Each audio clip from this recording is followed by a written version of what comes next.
The question is, who is running your show? Hi, I'm Cliff Weldon, an entrepreneur to help you to access the biblical tools to prosper and be in good health, financially, mentally, and physically, even as your soul prosper. Today, I want to talk about locus of control.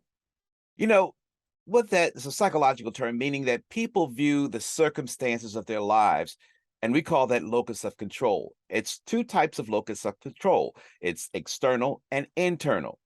Well, what is internal? People feel that they have some control and influence over their circumstances, and they're said to have a great internal locus of control. That is, they believe that they have the ability in themselves to make choices that will affect positive things in their life, will have positive outcomes in their life. They believe their efforts make a difference and they're mostly in control of their own destinies. So here are some statements that a person says who relies on their internal focus of control, who has a confidence in themselves. They say, I get what I deserve. I make things happen. I control my destiny. It was my fault. I can.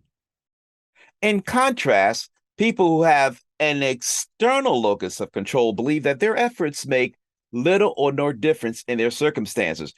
They believe they're mostly not in control of their own destinies. They say things like, I never get what I deserve. Why me? My fate is decided. Not my mistake. I can't. Well, let's look at the biblical concept of that when it comes to having a strong internal locus of control. In Joshua chapter 24, verse 15, he was the prophet who followed Moses' leadership. And Joshua told the nation of Israel, hey guys, choose for yourselves this day whom you will serve. And we look at the prophet Elijah. He said to the people, how long will you waver between two opinions? Think about this. If the Lord is God, follow him. But if Baal is God, follow him. That's in First Kings chapter 18, verse 21. So what do we deal with every day that causes us to be stuck in our own lives, not prospering and being in good health? Well, fear and anxiety. Some people equate these two together, but no, think about this. Fear affects our body far as the adrenal glands send out these hormones to help us to protect ourselves. Fear is a clear and present danger. So if you're in the woods and you see a bear or a snake, well, all the blood goes through the extremities and you're ready to fight, flight, or freeze. And you're trying to avoid danger. Well, anxiety has the same symptoms, but the difference in anxiety is past events that you think about that has happened to you, you're going to predict that to happen now or in the future. So we have fear and anxiety. Well, which one is controlling you today, fear or anxiety? Well, let's look at an illustration of some things that can happen in our lives that we basically don't know how to deal with this. So let's look at the example of some things in our lives that we try to control and not having a good internal locus of control. So say, for example, look at this particular thing here. Now, facts, they are basically things that we cannot control. All right. So there's two sides to a coin. There's bread, like bread, or like and a pancake, or about a coin.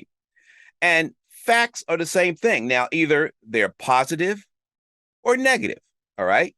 So if we look at those facts, we can say that the positive part is faith and the negative part is doubt. So, how does that affect our perspective? Well, if you focus on the facts, okay, you're putting a frame around the facts. That means you can look at the positive perspective. Or are you putting the facts around the frame? That means you're exhibiting anxiety because you're paranoid. That your locus of control, internal locus of control, is not strong enough to overcome the obstacles of things that had happened to you. But the goal is take those facts and buy a new frame. Now, what happens if we focus on these facts? We have two opportunities to result, two outcomes, should I say. First of all, our belief system is affected. So if we look at the positive part, we see Joshua is an example of faith. So what happens? Our heart starts to deal with this because why? Our belief system is telling us some information. So either we doubt, that means we're skeptical, or we have anticipation. That means we have the desired outcome. Anxiety, well, that makes us feel powerless. So the goal is, which one do you want to control your life? Faith or doubt? Which one do you want to control your life? Faith or doubt? Well, I just want you to think about those things. Whatever a man thinks, so is he, tells us the word. And the Apostle Paul told the church at Philippi, think on things that are lovely, that are pure, that are of good report. And he encourages us to think on these things. So I just like to leave you with that particular thought to think about. Do you have an external locus of control or internal locus of control? What do you have to do to build that up? Study to show yourself approved unto God, a workman, one who works and diligently seeks the word and studies the word of God, should not be ashamed, rightly dividing the word of truth. So that's what you have to do. You have to take the word and deposit it in your heart so you might not sin against God. Thank you so much for joining me today. And I hope today's inspirational thought has helped you to grow stronger in your faith and your belief in yourself. You have a great day.